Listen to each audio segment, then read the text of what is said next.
नमस्कार दोस्तों, आप सभी लोगों का बहुत बहुत स्वागत है। आप सभी के अपने परिवार स्टूडेंट इलाइट में।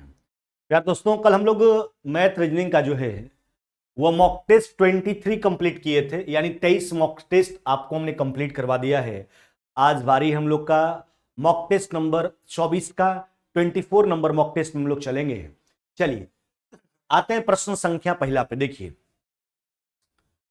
कहता 2.8 मीटर त्रिज्या वाला, समझना बात को, 2.8 मीटर त्रिज्या वाला एक 15 मीटर गहरा कुआं खोदा जाता। कुआं देखे होंगे गांव घर में, अब तो कुआं का संख्या घट गया, लेकिन पहले गांव घर में आप बचपन में देखे होंगे लोग कुआं से पानी पिया करते थे, है ना।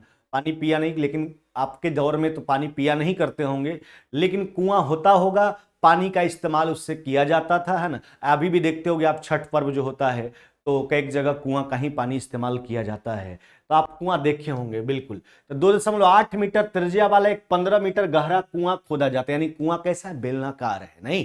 अच्छा, और इससे निकाली गई मिट्टी को बराबर करके जो है 8 मीटर चौड़ा 1.5 मीटर ऊंचा एक चबूतरा बनाया जाता है। इस चबूतरे का लंबाई पूछा जाता। देखो कुआं जब खोदा गया तो वास्तविकता बात है उससे मिट्टी निकलेगा, उससे जो मिट्टी निकला उससे एक चबूतरा का निर्माण कर दिया गया। इसका मतलब सीधा सा बात समझो कि वहां का द्वारा कुआं के खतने के दौरान, कुआं खोदने के दौरान जो मिट्टी निकला है उसी से चबूतरा बना है, यानी उस मिट्टी का आयतन उस चबूतरा के आयतन के बराबर होगा। चलिए तो पहले उस मिट्टी का आयतन निकालिए, यानी बेलन का आयतन निकालिए। अच्छा, बेलन का आयतन क्या होता है, पाई आर स्क्वायर एच, नहीं तो यह हो जाएगा आपका पाई, ध्यान दीजिएगा, आर स्क्वायर एच। रेडियस कितना था उस कुआं का, तो 2.8 है ना, तो पाई आर स्क्वायर एच। अब जहां तक ऊंचाई का सवाल है, कितना मीटर गहरा कुआं खोदा गया था, 15 मीटर। यानी कहने का मतलब कुआं खोदकर जो वहां से मिट्टी निकला है उस मिट्टी का आयतन हो गया। इसी मिट्टी से जो एक चबूतरा का निर्माण किया जा रहा है, यानी इस मिट्टी का जो आयतन होगा उस चबूतरा के आयतन के बराबर होगा। उस चबूतरा का लंबाई पूछा, लंबाई को एल मान लिए। चबूतरा का चौड़ाई कितना दे रखा था, चौड़ाई जो है 8 मीटर, और ऊंचाई कितना दे रखा है, यह हो गया आपका 1.5 मीटर। कितना मेरे भाई, 1.5 मीटर। चलिए कैलकुलेट कर ले। देखो 1.5 से 15 को काटेंगे कितना बार में, 10 बार में, नहीं। अब देखिए ध्यान दीजिएगा, देखो 7, ये 2.8 में 10 से गुना करोगे 28 हो जाएगा, या कट जाएगा कितना बार में, 4 बार में। ध्यान दीजिएगा। अच्छा, 4 यहां से 2 निकाल लो, 4 दूना 8 कैंसिल कर लीजिए, यानी लेंथ जो हो जाएगा, लंबाई जिसको यल माने हैं, 2.8 गुना 11, नहीं तो 28 गुना 11 कर लो, 280 और 28 308, एक अंक दशमलव के साथ, यानी आपका रिजल्ट क्या हो जाएगा, तो 30.8 मीटर मेरे भाई, क्या हो जाएगा, 30.8 मीटर हो जाएगा। यही तो चबूतरा का लंबाई है ना। जो कुआं खोदने से मिट्टी निकला है, उस मिट्टी के माध्यम से जो चबूतरा का निर्माण हुआ है, उस चबूतरा का जो है, हाँ मेरे भाई, लंबाई कितना है, तो लंबाई है 30.8 मीटर। कितना, 30.8 मीटर। चलिए अगले सवाल की ओर बढ़ते हैं।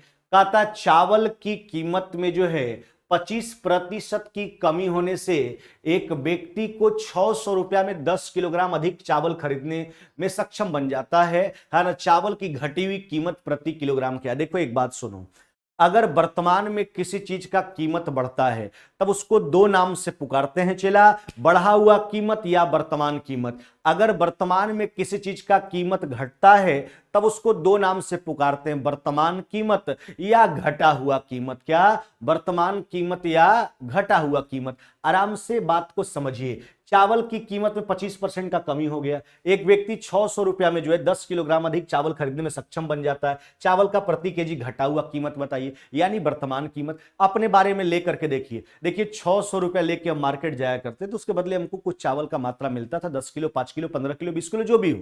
लेकिन जब एक दिन गए तो दुकानदारवा बोला कि आज कीमतवा जो है 25% घट गया है, जिसके कारण आपको जितना चावल मिलता था उससे 10 किलो चावल आज ज्यादा मिलेगा।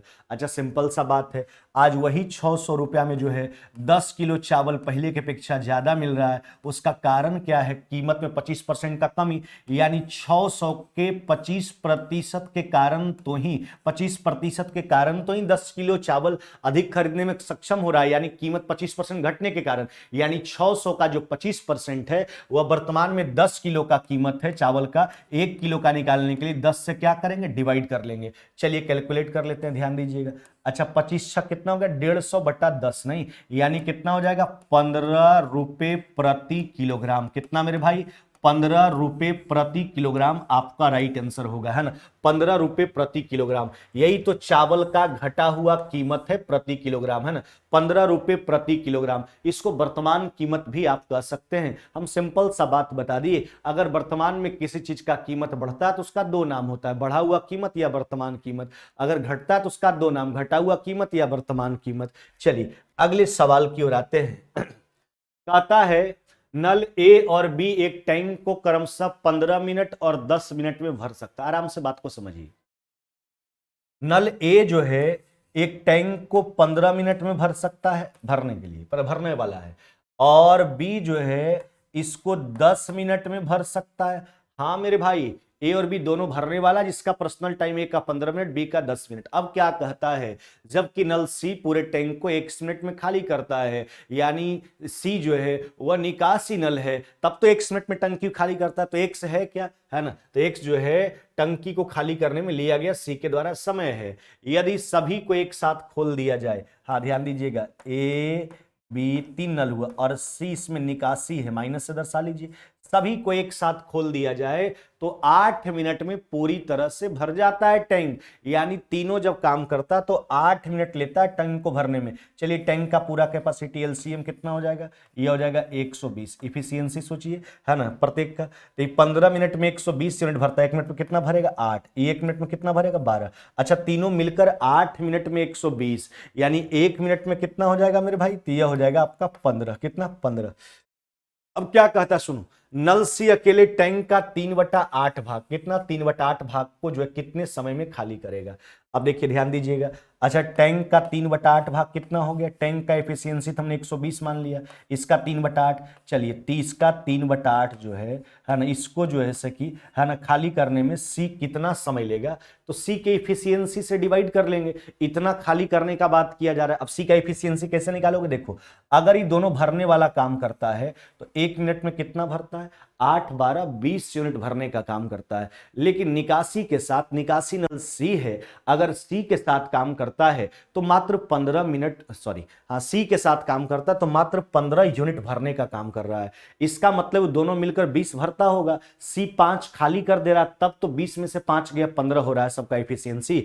यानी सी जो 1 मिनट में कितना खाली कर रहा है, 5 यूनिट, है ना। चलिए डिवाइड कर लीजिए 5 से, तो 8 5 40, 3 बार में कट गया, है ना, तो 3 तरीके कितना हो जाएगा आपका, तो यह हो जाएगा आपका 9 मिनट। कितना मेरे भाई, 9 मिनट आपका राइट आंसर हो जाएगा। यानी निकासी नल सी जो है टैंक का 3/8 भाग जो है कितने समय में खाली कर देगा, तो 9 मिनट में खाली कर देगा। कितने देर में, 9 मिनट में। कौन सा उत्तर करोगे मेरे भाई, ऑप्शन नंबर आपका सी हो जाएगा। क्या, सी नंबर। समझ रहे हो ना, सी का एफिशिएंसी हमने कैसे निकाला, यह दोनों का 8 12 कितना हुआ 20, यह दोनों मिलकर 1 मिनट में 20 भरने का काम करता है, लेकिन निकासी के साथ 15 ही भर पा रहा है। इसका मतलब 20 भरता होगा, ये 5 खाली करता है, यानी सी का जो 1 मिनट में खाली करने का दर है वह 5 यूनिट है। चलिए तो 5 से डिवाइड कर लिए, 40 से 3 बार में, यानी सी जो है पूरे टैंक का 3/8 भाग 9 मिनट में खाली कर देगा। चलिए अगले सवाल की ओर आइए। कहता किसी शांत जल में नाव की चाल जो है वह 7 किलोमीटर प्रति घंटा है। कितना है, 7 किलोमीटर प्रति घंटा। यदि धारा की चाल 3 किलोमीटर प्रति घंटा है तो एक व्यक्ति जो है वह पी से क्यू तक धारा की दिशा में जाता है, फिर लौटने में जो है 10.5 घंटा लग जाता है। पी से क्यू के बीच का दूरी पूछा जा रहा है, यानी वह व्यक्ति पी से क्यू तक जाता है फिर वापस लौटता है, जाता धारा की दिशा में है। अच्छा धारा की दिशा में जाएगा, चाल जुटेगा, शांत जल में जो है नाव का चाल और प्लस में धारा का चाल। अच्छा तो 7 और 3 कितना हो जाएगा मेरे भाई, 7 और 3 10, गया धारा के साथ। तो एक सिंपल सा बात है, आपको खुद सोचना होगा, अगर गया धारा के साथ तो लौटेगा धारा के विपरीत, चाल घटा लीजिए, 7 में से 3 चला गया, कितना हो जाएगा आपका 4, यानी 5 अनुपात कितना हुआ 2। यह स्पीड का रेशियो है, डिस्टेंस कांस्टेंट है, जाता भी पी से क्यू, लौटता भी क्यू से पी, है ना।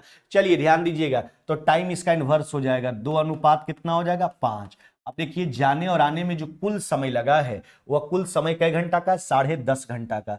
अच्छा 10.5 को क्या लिखोगे, तो यह हो जाएगा 21/2 घंटा पूरा लगा है। कई यूनिट है पूरा आने जाने का? ये 7 यूनिट है। किसी एक स्थिति का समय निकालो, चाहे जाने का समय निकालो या फिर आने का समय निकालो। चलिए जाने का समय निकाल लेते हैं। हाँ, लेकिन जिस स्थिति का समय निकालोगे उसी के वास्तविक चाल में गुना करके दूरी निकालिए, क्योंकि दोनों स्थिति में समान दूरी तय हो रहा है। तो जाने वाला समय, जाने वाला चाल कितना था? तो धारा के साथ जा रहा था 10 था, है ना। ऐसा नहीं कि 5 लेके चल दो, नहीं, वास्तविक चाल में, जब समय निकल के आ गया तो वास्तविक चाल में गुना कर लीजिए, दूरी निकल करके आ जाएगा, है ना।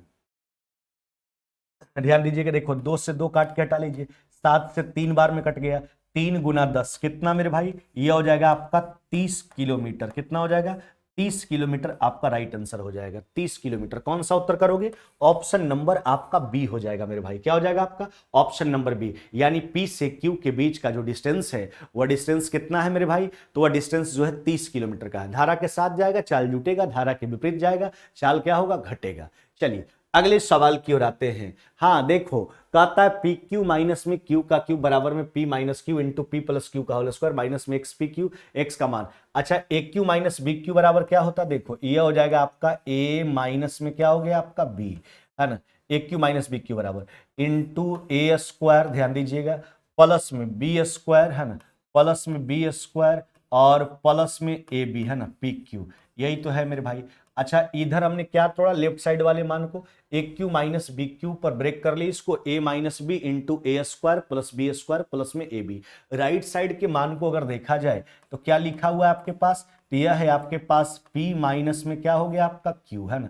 अच्छा, इसको वर्क करो तो यह हो जाएगा पी स्क्वायर प्लस में हो गया क्यू स्क्वायर, ध्यान दीजिएगा, प्लस में हो गया आपका 2pq, है ना, माइनस में हो गया आपका एक्स पी, क्या हो गया आपका? q, नहीं, माइनस में एक्स पी क्यू। चलिए p माइनस क्यू से p माइनस क्यू काट करके हटा लीजिए, नहीं, p माइनस क्यू से p माइनस क्यू काट के हटा लीजिए। अब देखो सोल्व करो, कंपेयर कर लो। अब देखो ना, तो एक बात कम, जब बराबर है दोनों तरफ का मान, है ना, तो आप देखो P square plus q square इधर भी है, P square plus q square इधर भी, तो ये तो कैंसिल हो जाएगा। अब देखो यह बचा आपके पास पी क्यू, है ना, बराबर में उधर से पी क्यू कॉमन कर लीजिए, है ना, तो आपके पास बच जाएगा 2 माइनस में क्या बचेगा? चला एक्स, है ना, पी क्यू से पी क्यू काट लीजिए, यानी 2 माइनस में x बराबर कितना हुआ? 1, यानी x बराबर हो जाएगा आपका 1। x बराबर कितना मेरे भाई? 1 हो जाएगा। क्या हो जाएगा x का मान? x का मान हो जाएगा आपका 1, है ना। चलिए x को उधर भेजेंगे, है ना, तो 2 में से 1 चला जाएगा, 1 हो जाएगा x का मान। बिल्कुल आसान सा बात था, आसान सा सवाल था। इसको हमने a q minus b q पर ब्रेक कर लिया। A q minus b q का मान क्या हो गया? चला a minus b into a square plus b square plus में ए बी। राइट साइड में पी माइनस क्यू था, कैंसिल हो गया, यह मान इसके बराबर, तो p square plus q square इधर भी कैंसिल कर लीजिए, पी क्यू इधर हो गया, उधर से पी क्यू कॉमन कर लिए, 2 माइनस एक्स हो गया, कैलकुलेट कर लीजिए, एक्स बराबर आपका 1 हो जाएगा मेरे भाई। क्या हो जाएगा? 1 हो जाएगा। चलिए अगले सवाल की ओर आ जाते हैं। कहता 360 के कुल सभी गुणनखंडों का योग कितना? यानी 360 के जितने भी फैक्टर हैं, सभी सम ऑफ टोटल फैक्टर 360 का, यानी 360 के जितने भी फैक्टर हैं सभी फैक्टर का योग पूछा जा रहा है ना। चलिए अच्छा, तो देखिए फैक्टर संबंधित जब भी प्रश्न आता है तो सबसे पहले हम आपको क्या सिखाए हैं कि सबसे पहले इसका प्राइम फैक्टरेशन कर लो, इसको अभाज्य संख्या के पावर के रूप में लिखिए। हाँ चला, 360 को आप क्या लिखोगे? 8 नमा 72 पचे 72 पचे 360, यानी 8 2 पर पावर 3 नमा 72 पचे 360, 5 पर पावर कितना मेरे भाई? 1। हमने इसका प्राइम फैक्टरेशन कर लिया, इसके सारे गुणनखंडों का योग आपसे पूछा जा रहा है। चलिए तो सब पार्टिकुलर निकाल लीजिए, इसका निकाल लेंगे, इसका निकाल लेंगे, इसका निकाल लेंगे। अच्छा, 2 पर पावर 3 के सभी गुणनखंड क्या क्या हो जाएंगे? ये हो जाएगा 2 पर पावर 0, 2 पर पावर 1, नहीं 2 पर पावर 2 और 2 पर पावर कितना हो जाएगा मेरे भाई? यह हो गया आपका 3, है ना।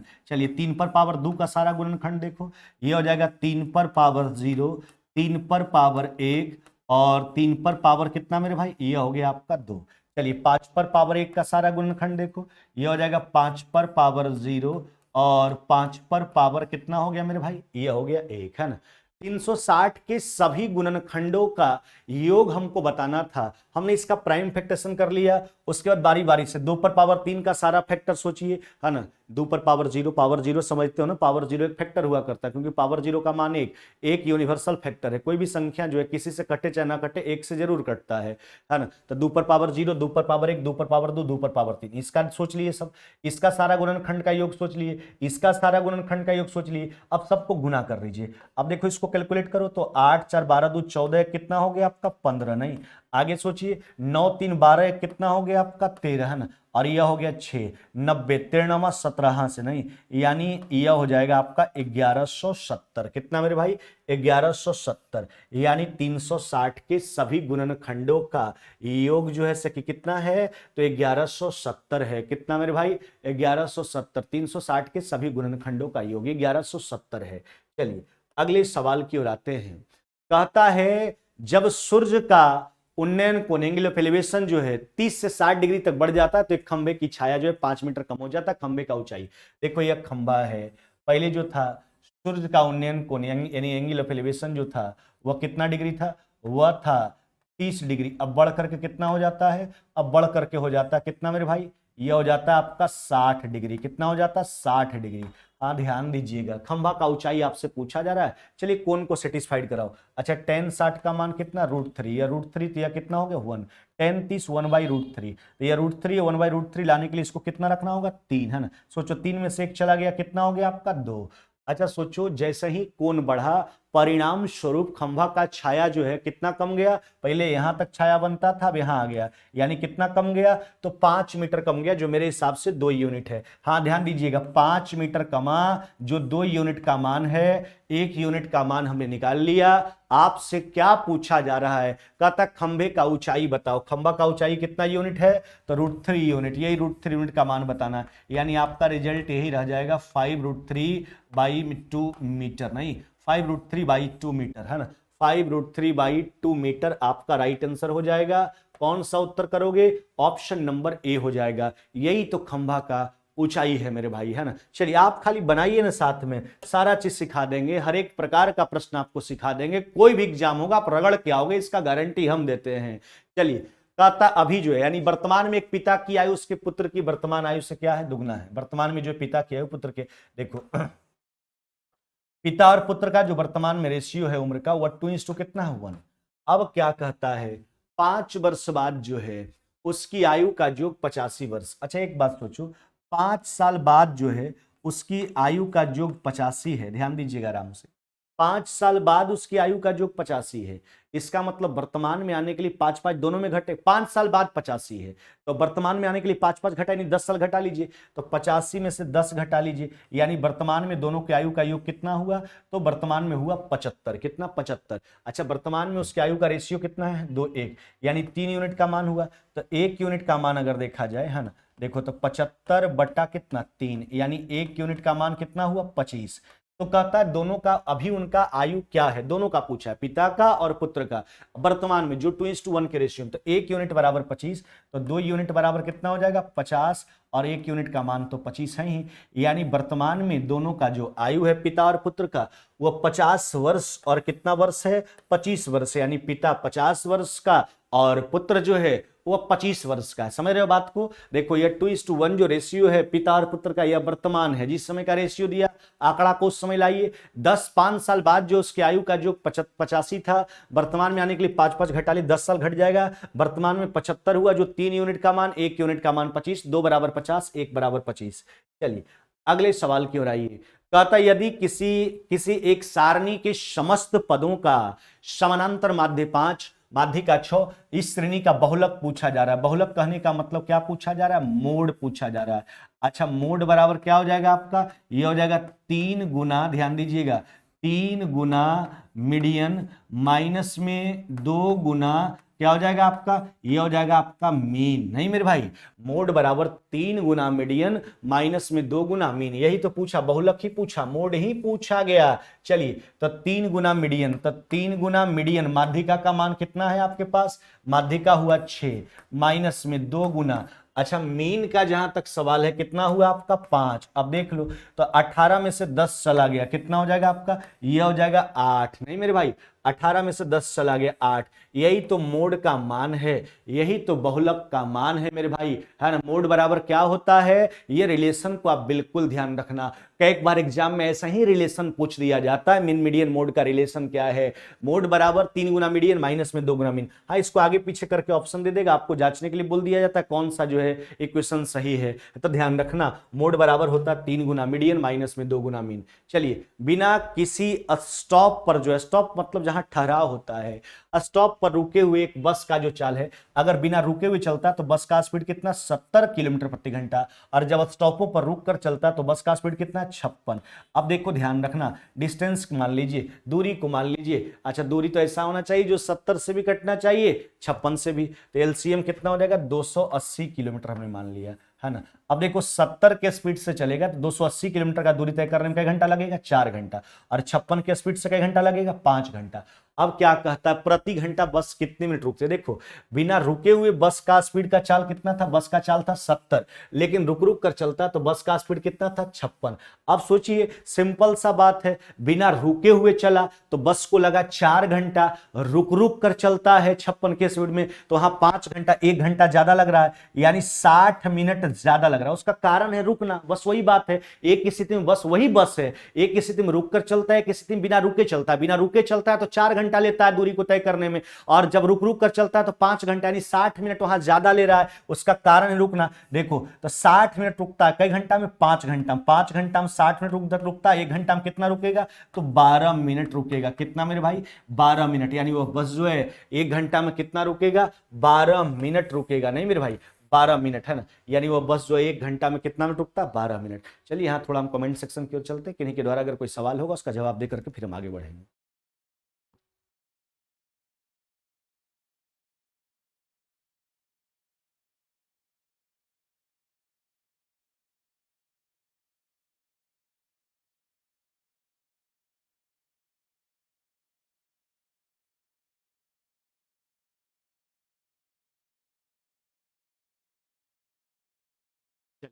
अभी तक तो कोई सवाल किन्हीं के द्वारा नहीं किया गया है।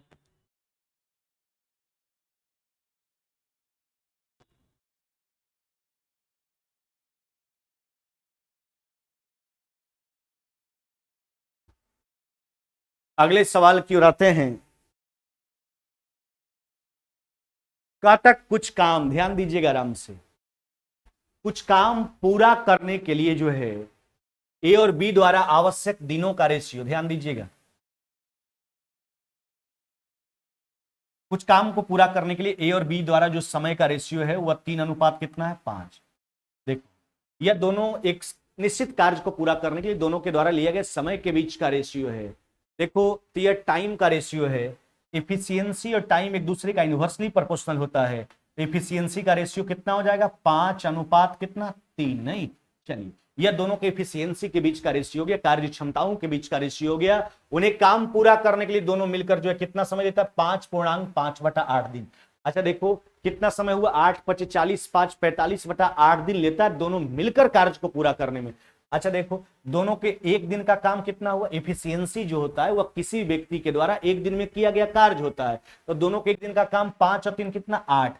अच्छा, कितना दिन में पूरा करता है, तो 45/8 दिन में। नहीं, चलिए पूरा कार्य ले लिए, ये पूरा कार्य लिख दिए। कहता है ये अकेला उस काम का दोगुना जो है कितने दिन में, देखिए यही काम है पूरा, है ना, इसका दुगना काम जो है एक कितना दिन में पूरा करेगा। एक एफिशिएंसी से डिवाइड कर लीजिए, एक का एफिशिएंसी कितना है आपका, 5, है ना। चलिए काट करके हटा दीजिए, 5 से 9 बार में कट गया, 9 गुना 2 यानी कितना हो जाएगा आपका 18, यानी 18 दिन का समय लगेगा एक को पहले की अपेक्षा दुगना काम कंप्लीट करने में। यही तो पूरा कार्य था, इस कार्य का दुगना कार्य ए से करवाना था। चलिए एक एफिशिएंसी से हमने डिवाइड कर लिया, यानी इस कार्य से दुगना कार्य ए कितना दिन में, इस काम का दुगुना कितने दिनों में ये जो है पूरा करेगा, है ना। तो ए का एफिशिएंसी 5 था, 18 दिन हो जाएगा। चलिए अगले सवाल की ओर आते हैं। कहता है एक शंकु बनाने के लिए भुजा 5, 12, 13 वाले एक समकोण त्रिभुज को भुजा 12 सेंटीमीटर के परितः जो है वो घुमाया जाता है। इस तरह बने शंकु का आयतन, देखिए 5, 12, 13 एक राइट एंगल ट्रायंगल है, समकोण त्रिभुज है। समझिए खाली बात को आराम से, क्या कहता है, यह 5, 12 और कितना हो गया 13, अब एक शंकु बनाने के लिए इस समकोण त्रिभुज को 12 सेंटीमीटर भुजा के चारों तरफ घुमाया जाता है। देखिए ऐसे इसी को 12 सेंटीमीटर, हाँ इसमें प्रश्न और भी देखिए दो स्थिति बनता है, या तो लंब के या भी 12 सेंटीमीटर के परितः घुमाने का बात करेगा, या 5 सेंटीमीटर के परितः भी घुमाने का बात करेगा, है ना, कोई बड़ी बात नहीं, दोनों के परितः। चलिए अभी तो 12 सेंटीमीटर वाला का बात है। अब देखिए 12 सेंटीमीटर भुजा वाला को पकड़ करके चारों तरफ घुमा लीजिएगा तो वास्तविकता बात है क्या बन जाएगा, शंकु बनेगा। अब जो शंकु बनेगा उसका स्थिति ऐसा होगा, रेडियस 5 होगा, हाइट 12 होगा, तिर्यक ऊंचाई कितना होगा 13, यही तो शंकु बना। देखिए इसको अगर घुमाएंगे चारों तरफ तो इस शंकु का जो है, जो शंकु बना है, इस शंकु का आयतन पूछा जा रहा है, वॉल्यूम पूछा जा रहा है। चलो कोण का आयतन क्या हो जाएगा, शंकु का 1/3 पाई में ही उत्तर छोड़ दिया गया है, 1/3 पाई r स्क्वायर एच। ऊंचाई कितना मेरे भाई 12, हाँ 3 से 4 बार में काट लीजिए, 25 गुना 4 कितना हो जाएगा आपका, ये हो जाएगा 100 पाई सेंटीमीटर क्यूब, नहीं 100 पाई सेंटीमीटर क्यूब, 100 पाई सेंटीमीटर क्यूब। यही तो उस शंकु का आयतन है मेरे भाई, 100 पाई सेंटीमीटर क्यूब मेरे भाई, यही उस शंकु का आयतन है। 5 सेंटीमीटर के परितः कहता तो यह ऊंचाई का काम करता, यह रेडियस का काम करने लगता, तो कोई भी भुजा 5 वाला भी परितः कह सकता था, 12 वाला परितः तो कहां ही है। चलिए आगे, एक 5 सेंटीमीटर त्रिज्या वाले वृत्त में ए बी और सी डी दो समानांतर जीवाओं, कॉर्ड का बात किया जिसकी लंबाई 8 और 6 है, दोनों जीवाओं के बीच की दूरी क्या होगी यदि वह केंद्र के जो है विपरीत तरफ है, विपरीत दिशा में। देखिए एक वृत्त का बात किया गया है, क्या एक वृत्त का चर्चा है, दो जीवा का बात है जो केंद्र के विपरीत दिशा में है। एक जीवा ए बी है, ध्यान दीजिएगा, एक जीवा क्या हो गया आपका ए बी, और दूसरा जीवा जो हो गया आपका वह क्या हो गया आपका सी डी, केंद्र के विपरीत दिशा में। चलिए ध्यान दीजिएगा, लंब डाल दीजिए, जीवा समद्विभाजित हो जाएगा, है ना, वृत्त के केंद्र से जीवा पर डाला गया लंब जीवा को समद्विभाजित किया करता है। चलिए अच्छा अब समझो एक जीवा ए बी 8 सेंटीमीटर का था, समद्विभाजित होगा, 4 4 में बटेगा, सी डी 6 सेंटीमीटर का था, 3 3 में बटेगा। वृत्त का त्रिज्या कितना था मेरे भाई, वृत्त का त्रिज्या दे रखा था 5 सेंटीमीटर, कितना 5 सेंटीमीटर। अब देखो 3 4 5 राइट एंगल ट्रायंगल, तो यह 3 हो गया, यह 5 3, यह कितना हो जाएगा 4। दोनों जीवाओं के बीच का दूरी पूछा 3 + में 4 यानी कितना हो जाएगा, तो 7 सेंटीमीटर। सिंपल सा कंसेप्ट है, क्या हो जाएगा 7 सेंटीमीटर। दोनों जीवाओं के बीच का दूरी 7 सेंटीमीटर। हाँ इसमें दोनों प्रकार का प्रश्न आता है, कह सकता था जीवा केंद्र के एक ही तरफ हो सकता है या फिर केंद्र के दोनों तरफ। अभी जो स्थिति बना था केंद्र के विपरीत तरफ था, देखिए स्थिति बस राइट एंगल ट्रायंगल बना, 5 3 4 5 राइट एंगल ट्रायंगल, 5 4 3, यह हो जाएगा 5 3 4। दोनों जीवाओं के बीच का जो डिस्टेंस है वह 3 + में 4 यानी 7 सेंटीमीटर। कितना मेरे भाई 7 सेंटीमीटर। यह तो प्रोसेस हुआ। अब देखो अगर दोनों जीवा के बीच का दूरी अगर आपसे पूछा जाए तो याद रखना d बराबर x + -y/2, x और y जो है यहाँ पर जीवा का लंबाई है, यही है d बराबर x + -y/2। यहाँ पर x और y जो है लेंथ ऑफ कॉर्ड है, जीवा का लंबाई है। अगर केंद्र के विपरीत दिशा में होगा प्लस का चिन्ह लगाना, अगर केंद्र के एक ही दिशा में होगा माइनस का चिन्ह लगाना। अभी विपरीत दिशा में है, दोनों जीवा को जोड़ो, एक जीवा 8 एक जीवा 6, जोड़ करके 2 से डिवाइड करो, 14/2 यानी कितना मेरे भाई, ये हो जाएगा 7 सेंटीमीटर। कितना 7 सेंटीमीटर। अगर एक ही तरफ होगा माइनस का चिन्ह लगा लेना, दोनों तरफ होगा प्लस का चिन्ह लगा लेना। अगले सवाल पर आते हैं, कहता है किसी राशि पर जो 10% वार्षिक दर से 2 वर्ष का चक्रवृद्धि ब्याज 525 रुपया, उसी राशि, पहले राशि निकाल लो, ध्यान देना। अच्छा 10% के हिसाब से अगर रेट को ब्रेक करोगे तो 2 साल का कंपाउंड इंटरेस्ट रेट का रेट क्या हो जाएगा, पहला साल तो 10, अगला साल 10, साथ में 10 का इंटरेस्ट, यानी 10 + में 10 + में 10 × 10/100 यानी 21% होगा 2 साल का। अच्छा जो चक्रवृद्धि ब्याज का राशि कितना है 525, जो प्रतिशत के रूप में 21% है। प्रिंसिपल निकालो 100%, ध्यान देना मेरे भाई, 21 से 2 बार में 5 बार में, यानी प्रिंसिपल कितना हो जाएगा, प्रिंसिपल हो जाएगा आपका कितना 2500 रुपया। पहले प्रिंसिपल निकाल ली। अब क्या कहता है, उसी राशि पर जो है दुगने समय के लिए, है ना, कहता है उसी दुगने समय के लिए वार्षिक दर प्रतिशत आधी होने पर साधारण ब्याज, यानी सिंपल इंटरेस्ट अब आपसे पूछा जा रहा है। वही राशि का, राशि कितना हो गया 2500, समय हो गया पहले की अपेक्षा दुगना, दुगने समय के लिए 2 वर्ष था, अब कितना हो जाएगा 4 वर्ष।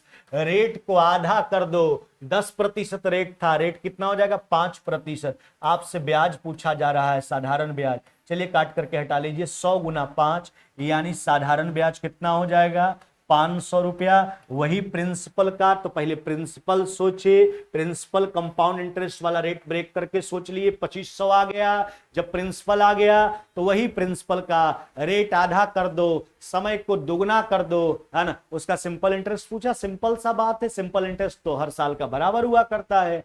तो 5 और 4 यानी 20% सीधा सीधी 2500 का निकाल लेते तो भी वही बात आता। चलिए अगले सवाल की ओर आते हैं। कहता ए और बी ने जो है 3:8 के अनुपात में हिस्सेदारी करके व्यापार शुरू किया। ध्यान देना मेरे भाई, चर्चा किसका किसका, ए बी और सी का। आइए ए और बी किस अनुपात में जो है पूंजी इन्वेस्ट किया, 3:8 के अनुपात में नहीं। अब क्या कहता है सुनो, कहता है 4 महीना बाद सी जो है बी के द्वारा निवेश की गई राशि का 3/4, बी के द्वारा जो निवेश किया गया राशि।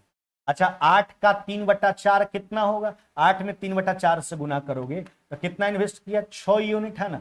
अच्छा बिजनेस में भागीदारी प्रारंभ की वर्ष के अंत में, यानी व्यापार 1 वर्ष का है। आपको कंसेप्ट हम बताएं कि पार्टनरशिप में जो हम लोग लाभ को बांटा करते हैं वह इन्वेस्टमेंट इनटू टाइम के रेशियो में, यानी प्रॉफिट जो होता है वह डायरेक्टली प्रोपोर्शनल होता है इन्वेस्टमेंट इनटू टाइम के, है ना। चलिए तो यह दोनों तो शुरू से रहा तो 12 महीना रहा। अच्छा यह कितना महीना बाद आया, है ना, सी जो है 4 महीना बाद आया तो कई महीना रहा, 8 महीना। यही तो रेशियो आएगा तीनों के बीच में प्रॉफिट का, यही रेशियो आएगा। चलिए कैलकुलेट कर लेते हैं, ध्यान देना मेरे भाई। देखो 12 निकाल लो, 12 यहां से 6, यहां से 2 निकालोगे तो क्या बचेगा 4।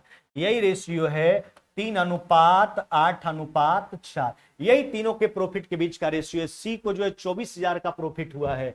चलिए सी का प्रॉफिट कितना है 24,000 है। यूनिट देखो सी का कितना 4 यूनिट। हमसे क्या कहता है वर्ष के अंत में उनका लाभ कितना, यानी समस्त लाभ पूछा, पूरा लाभ पूछा तीनों मिला करके। अच्छा तीनों का यूनिट देखो, 8 3 11 4 कितना हो गया आपका 15 यूनिट, है ना। चलो 4 से काट लो कितना बार में, यह 6,000 बार में, 15 गुना 6,000 यानी कितना हो जाएगा आपका, यह 90,000 रुपया हो जाएगा मेरे भाई। कितना 90,000 रुपया हो जाएगा, यानी समस्त लाभ जो है सब मिला करके कितना है 90,000 है। 90,000, 9,000 नहीं, 90,000 रुपया है। कितना है 90,000 रुपया समस्त लाभ तीनों का मिला करके लाभ, है ना। चलिए ये तो सिंपल सा बात था, आप जानते भी हो प्रॉफिट जब भी बढ़ता है तो इन्वेस्टमेंट इनटू टाइम के रेशियो में बटा करता है। अगला सवाल प्रोबेबिलिटी का सवाल है, घबराना नहीं है। एक सिक्के को 3 बार उछाला जाता है, परिणाम में ठीक 2 चित और पट, क्या प्रायिकता है होना चाहिए। चलिए ध्यान दीजिए, समझो मेरे भाई। चित कहने का मतलब हेड से, चित पट, चित हेड पट टेल। अब समझो एक सिक्का को 3 बार उछाला जा रहा है, number of total sample space 2 पर पावर 3 यानी कितना 8। एक सिक्का को 3 बार उछालो, चाहे 3 सिक्का को 1 बार उछालो, number of total sample space यही होने वाला है आपका, है ना। Number of total sample space 2 पर पावर 3 कितना हुआ 8।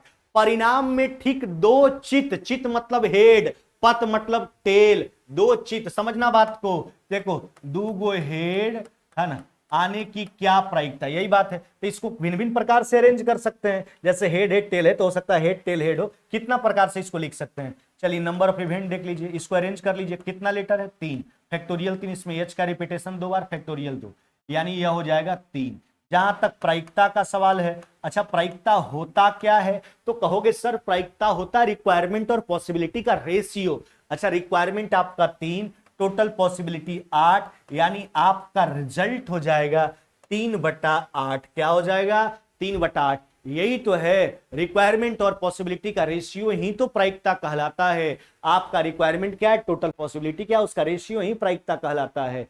चलिए अगले सवाल की ओर आते हैं।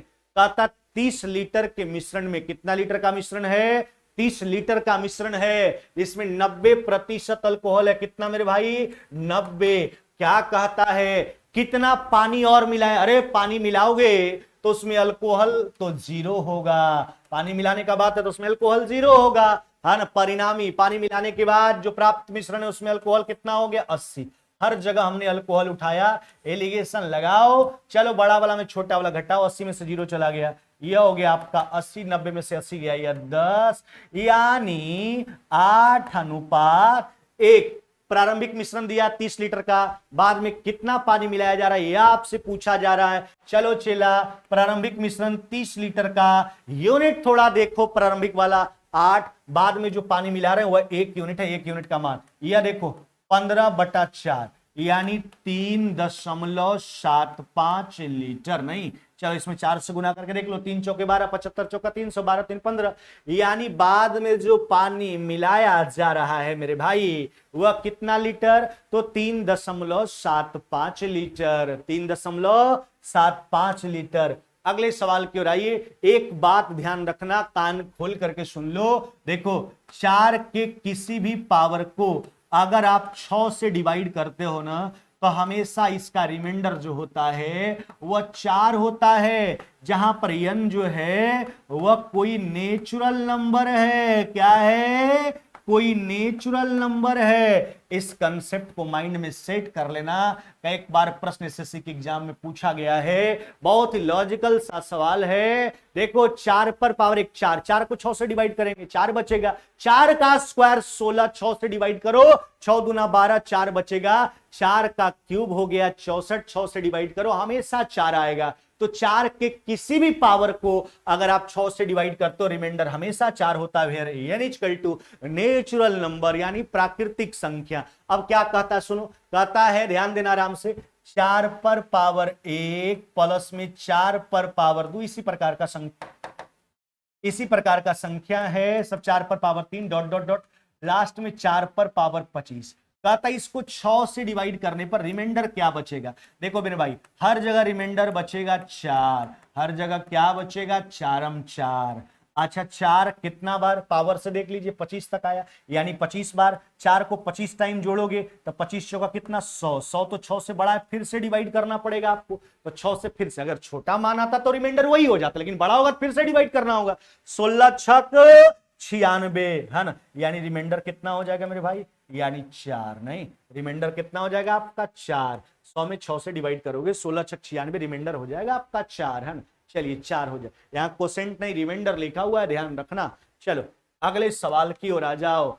कहता 90 किलोमीटर प्रति घंटा की गति से चलती हुई 120 मीटर लंबी एक रेलगाड़ी उसी दिशा में सेम डायरेक्शन में 72 के स्पीड चलती है। एक अन्य रेलगाड़ी को 50 सेकंड में पार करता है, दूसरा का। देखो रेलगाड़ी एक दूसरे को पार करता है, दूरी जो होगा वह दोनों के लंबाई का योग होगा। सेम डायरेक्शन चाल घटाओ, 90 और